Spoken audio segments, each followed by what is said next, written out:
Hey traders, welcome to Charts and Coffee. Good morning. Happy Tuesday. We are motoring into really what we'd consider to be our last real trading day of this week. And here's why I say that. Obviously, Thursday, bank holiday for Thanksgiving. Friday is a half day. Let's face it, it's a 4-day weekend for most traders. There's no data releases that would compel a trader to have to be even remotely at the desk to deal with Friday's action. And then today really is the last day where we're going to really deal with probably a lower volume, but full session, because tomorrow, Wednesday, a lot of folks are going to check out by lunchtime. Europe's going to be closed, UK is going to be closed, and folks will start to check out into lunchtime, going into really what we could consider to be a 4-day holiday when you really think about participation and attention. So what that means is this is not the week to be thinking about necessarily all the bigger picture ramifications of price action and whether or not something's up or down, having necessarily meaningful levels as we go into next week. After we get through the second big holiday of the week, Black Friday, then we will go broke saving money, right? Who doesn't love Black Friday? As we go into next week, everyone's back. Tryptophan is worn off. We get back to work, and the work to be done is window dressing. So we're not changing what we expect of this environment. I'm looking at Walmart right now, mainly because we just put a position on that yesterday. But generally speaking, we're continuing to look at the long side of the indices, alongside really one of the ones that I'm in hot pursuit of is the Russell regional banks, and even individual names like Zion. Great place to be looking for follow through. Great place to be looking for end of year follow through to the upside because of the strong quarter that it's had. Another place where the strength is coming on rather fresh, although it's going to be very vulnerable, and that's going to be things like energy. So we'll be keeping a really close eye on energy, Chevron. This is not necessarily the increased price of natural gas and crude oil, although Natty is having a heck of a, as you can see, month.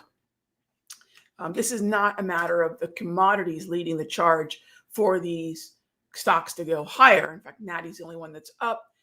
Crude is lagging well behind, but clearly the way in which traders and investors are looking at likely the shift in regulation. Same thing's happening to financials. There's probably definitely an XLE and XLF type move based on expectations for what life will be like come 2025. And of course, the market is always a forward-looking machine. And I would say regulation shifts are likely the reason for these moves. And we can see the trend that's evolved from that. I won't always know. We won't always know what the market is thinking, but we can see what it's doing. We can see if there's inflows. We can see if there's volume and trends and support, higher highs and higher lows. So at the end of the day, while we may not know the specific news, the detail, there's always this pursuit of, well, I heard this. Make sure whatever the piece of news is being confirmed by price. If that piece of news, if that story, if that rumor, whatever it is bullish in nature, at the end of the day, we need to see inflows. We need to see support. We need to see volume. We need to see higher highs for that to be playing out, because that's why we care. We care because we expect that rumor, that news, that headline to play out in the market, and we want to participate. And those are the kind of things that, as long as we check it with price, as long as we make sure that there's a checks and balances between what we think could happen and what we actually see happening, we'll always be fine. Overall, we'll be fine. All right, we won't be chasing stories and fairy tales. All right. At the end of the day, what do we want to be? We want to be long. If I take a look at my overall book, it has a lot of long positions in the stocks that are leading in the strongest sectors. I mean, that's it. Folks always say, Rag, what are you trading? What's your favorite symbol? I don't have one, right? It's always a matter of what is the strongest sector and what are the strongest stocks and where would I consider the best trends to be. and then buy the dip on those trends. That's really it. Anything more than that is really complicating something that is relatively simple. We're all after continuation. And I don't mean, oh, look, today this choppy stock, I don't know, maybe it's Apple. Oh, look, today Apple had an up day. Okay, great. But there are far better names. In fact, let's just take the P and the L off Apple and go to Alcoa.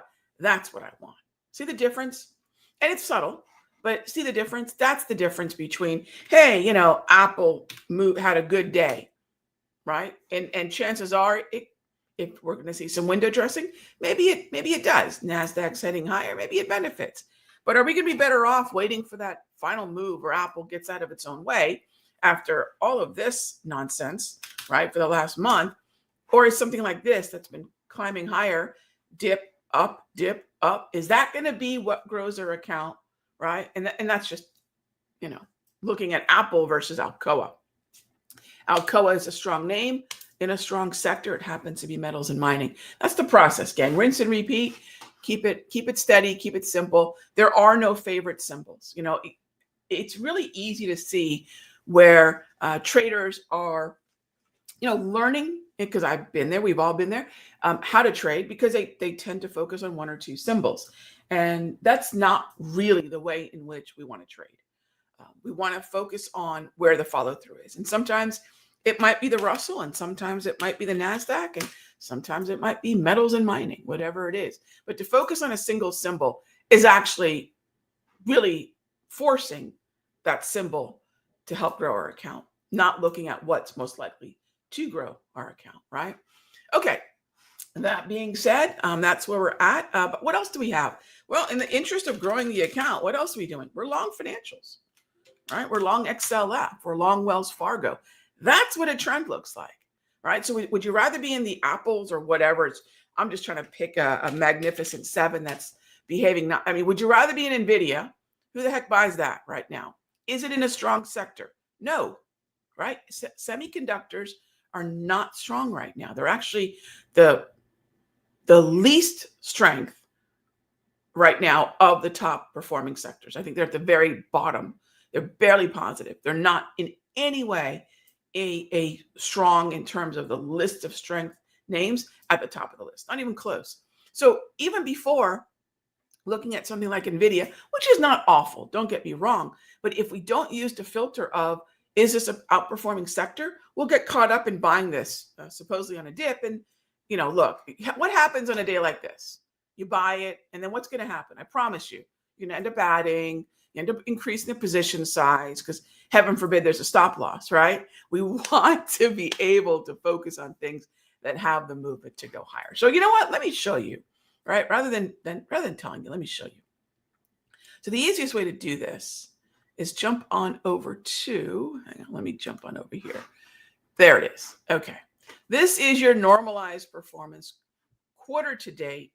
And look at where SMH is. Quarter to date, it's down. Oh, no, quarter to date, it's actually down. I think month to date, it's minorly up, right? Yeah, 0.82 month to date. Quarter to date, it's down. This means if an individual stock in that sector is going to outperform, it has to buck the tide. Doable? Yes. Probable? Probably not. Or it's going to be a lot more work. Look at what's sitting at the top of the list. Sectors that most folks aren't probably looking at or talking about. Regional banks, airlines. They will be now, right? We're going to point them out. Yeah. Financials, energy, consumer discretionary. If you want to be bullish anywhere in tech, focus on consumer discretionary. This is why we have long positions in Amazon, right? This is why we have a long position in Amazon. Because at the end of the day, if something's going to be able to move higher, it's going to be something that has been generally bullish and is in a bullish sector. What else is in that group? I think, it's oftentimes a fan favorite. Look at Tesla, right? I'm not trading Tesla. I'm in Amazon, but consumer discretionary would be a great way. Finding dips in the XLY ETF to buy calls would be a great way to take advantage of both Amazon and Tesla. You get a twofer, right? You get a twofer by looking at that. What do we want to avoid? Let's just start off with what do we want to avoid? Anything at the bottom of the list. I don't want to focus on sectors that are underperforming. What are the underperformers? Really simple, right? If weakness is going to get weaker and you want to be long puts, great. Do it in gold miners, do it in healthcare, basic materials, staples. I know Walmart's kind of an exception. I'm a little nervous. I will tell you, it's a relative outperformer. Costco and Walmart are the strongest two stocks, but I'm being a little, I put a small position on a Walmart, even though it's a relative outperformer. And that's when I will keep a very tight leash on. So I want to be perfectly straight up. Can you do it? Yes. Is it lower probability or at least a tougher climb? Yes, but Walmart's an uptrend and in fuego. So, balance it out. Semiconductors, here we have home builders, real estate, and utilities. Those are going to not be necessarily where I want to be looking long. If I want to look short, I would focus on gold miners, healthcare, basic materials. I would say those are your top three weakest. And I would say if you really want to narrow it down to two very weak sectors where it's just at this point, good money chasing bad ideas to the long side, but good money chasing good ideas to the short side, that would be gold miners and healthcare. And then again, anything up, really anything above zero in your top three here, carry jets, financials. Right after that, you've got oil and gas, explorers, consumer discretionary, energy, and insurance. One of the positions that we have right now, based on that strength in KIE. Look, I can't even tell you if I've ever traded Lincoln National before. What do I care, right? I don't think I actually have. I have a long position in Lincoln National right now. Why? Because insurance, KIE, is a relative outperforming sector. It's a top 5 sector, and this is the strongest stock in the group. It has adequate liquidity, really good pricing on the options. Boom, that's a position. Not my favorite. I don't even know it, right? I'm not even really that familiar with the nuance and the fundamentals and whatever else. Who cares? It's in a trend. Someone else has done that work. Someone else has decided to buy it. That's what we're going to watch. We're going to watch the behavior. We're going to watch the inflows. We're going to watch the volume. Yeah. And ultimately the trend. Okay. So what else do we have here? Lever asks, with XLB heading down? Yes. Great question. Great timing. Down since mid-October and the tendency of weakness to get weaker right now. Would I consider a short the rip in something like LIB? I'll tell you this, Lever, the only reason, and by the way, yes, if you want to do something like that and there's adequate open interest on the put side of an at or slightly in the money put, go for it. But here's what I'll say. The reason I'm not, and look, I'll be the first one to admit, some of the smartest trades right now would be to buy puts, and it has been for months, in things like Merck, right? In things like, what else is heading straight down? Danaher, right? Pfizer. These are places where you get long puts. I mean, this is ludicrous to think that there's a long position here, right? Maybe next year when we might see some sector rotation. But imagine what this looks like, right? If you're trying to buy and you don't have a stop loss. Max debit, adding, rolling, all the things that ultimately are not going to be a productive style of trading. However, to Lever's point, right? If you're going to take a weak sector like basic materials or healthcare, and you're going to look for an opportunity to get long puts, here's my issue, Lever. And you're right, weakness will get weaker. That's what I focus on. But I'm going to avoid that because the bottom line is the indices are moving higher and there's far more to buy the dip on. And that's what I'd rather do, right? I'd rather, if our capital, can we agree, is super finite. We don't have endless supplies of money to put to work. So the way I'm looking to look at it is 2/3 of this list is in the positive. And that means that it's going to follow along with the strength I'm seeing in the indices. And that means for me, I'd rather be buying the dip. But to your point, yes, if you want to go in the, if you want to go with the short side or put side, if you will, buying puts in those places, those would be the places to do it. But I won't be. I'm not in any puts right now. I don't think I've bought a put as a swing in months. I mean, right now, as I mentioned, we've got 8 open positions right now, 8 open swings. When we sent out the recap, I believe it was 8, and all of them are long calls. All of them are long calls. All right. So let's jump on over to our NASDAQ and our Dow here. We're about 14 minutes before the bell rings. and take a peek. NASDAQ continued. It's not pretty, and this is not a trend, right? If there's a sector that I like the least, it's technology and semiconductor. So there's two sectors, and that's going to be most heavily weighted and weighing on, quite literally, the NASDAQ. With financials up, this is why the S&P is outperforming the NASDAQ. The sectors within it, the cylinders of that motor, right, are outperforming, and therefore S&P and even Dow are looking better than the Nas. Dow just punched up to a new high, brand new high, gang. So yeah, I want to be long calls. And that's what we've been doing. Frankly, that's what we've been doing all year. This is not suddenly let's get bullish. And it's not let's be bullish today and bullish tomorrow. And how many times have we watched or read analysis where one week someone's bearish, the next week someone's bullish, the next day that you can't trade like that, especially if you're swing trading. You're going to find yourself flip-flopping and trading your way right out of potential winners rather than sticking with the macroeconomic reality of lower rates, which is driven most of the year, and the fact that we continue to see the uptrends at all-time highs on the indices. All-time highs are never bearish, right? So we want to continue to buy the dip. But where, right? Russell, because KRE strength, the regional bank strength, Dow and S&P because of financials strength and energy. And the NASDAQ actually consequently becomes tech, the least interesting part of the broader averages, right? Probably the least interesting part of it. Scott asks, was LNC a mean reversion? I believe so. I can't remember exactly. Did we do a mean reversion on that one? Yeah, it was a mean reversion. Let's see. Next up, random hypothetical. Okay. This would be a fun way, I guess, to end the session. You hit the lottery for $5 million. That's all? Okay. But you must invest the entirety of it into either Bitcoin or the S&P 500. And you can't touch the investment for 10 years. What would I choose? The S&P 500. That's easy. I have Bitcoin. And I won't even say the price. It's a ludicrous price. I'll just say I've been in it since 2016. So it's not as if I'm not a Bitcoin believer.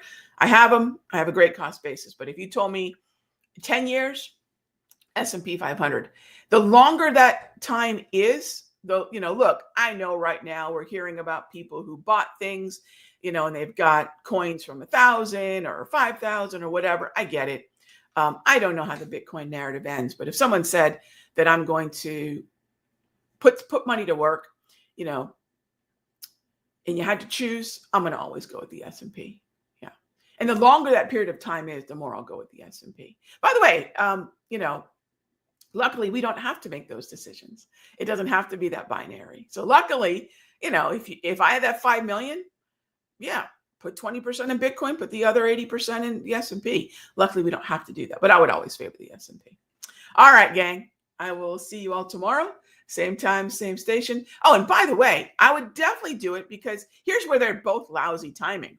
I don't want to buy either at all-time highs, right? I don't want to do either at all-time highs. So the third thing is, would I just sit and maybe buy some other things that could move higher, like healthcare if I've got 10 years, right? That's another part of it too.